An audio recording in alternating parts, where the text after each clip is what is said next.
descent into hell had been a glitch in the system. It would be practically impossible to repeat. No doubt the AI had already patched the exploit to keep players from stealing their way into hell before the new faction's release. And the result? The character Scyth, or rather the array of numbers that defined him in the database of Dis, -212, -213, -214. Wait, what am I saying? Scyth was gone from the reality of Dis, just like when I went to the Nether. Scyth was no longer in Dis's database, which meant he couldn't revive there. The Scyth character had been entered into the Inferno's database, but its game mechanics were different because there were no players there, which meant that there was no standard resurrection at respawn points. And that meant Scyth had played his last.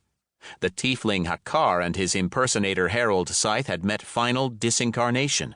-2,593, -2,594, -2,595. By now, all that concerned me was the rate of the passage of time in the great nothing of the Inferno's server. I couldn't quit the game myself. I had to wait for one of my guards to initiate the emergency exit. I remembered what I'd said to Maria and Raj during one of my breaks back to reality from the Inferno. Make sure the life support cartridges don't run out. Change them in plenty of time, and do not press the emergency exit button under any circumstances. The bodyguards knew how to follow orders. If time here was still 10 times faster than in reality, then I could be stuck in this empty gloom for months of subjective time. -3,544, -3,545, -3,546. I fell into a pit of despair for a while.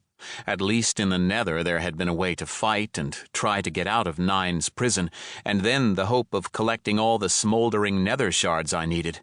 Here I felt as if buried in a locked tomb with no way out.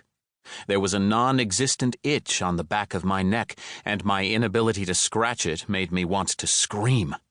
-5,783, -5,784, -5,785. Now I zoned out, staring into the darkness and trying not to look at the last digit of the timer changing every second. The font had turned red as if glowing with heat, the countdown burning into my non-existent eyes. Suddenly, the void itself shook, quaked, vibrated with a voice coming from everywhere at once.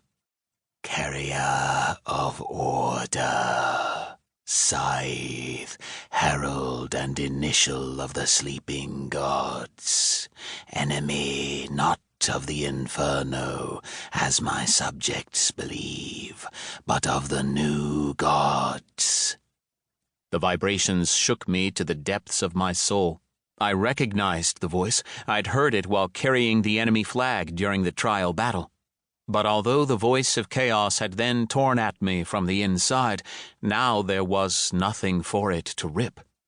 I had no mouth, so I answered in thought. That's exactly why I infiltrated the Inferno, Great Chaos.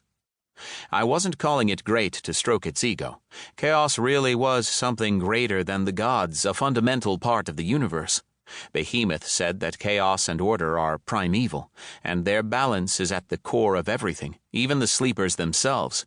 I doubted such a creature would be vulnerable to flattery. Did it even have consciousness? Yes, now I see. The sleepers taught you to hide your true form well. Even I did not identify your true nature right away when you were in the flesh. But now I see you for what you are, herald of the sleepers. I see your goals and motives, just as I see that your path is ended. Ended? So my character was done? The thought rang out in my mind with disappointment, but that was all. For some reason, my emotions were dulled. Fear, panic, hope, all those disappeared when I found myself alone with chaos. What do you think my goals are? I asked, mostly just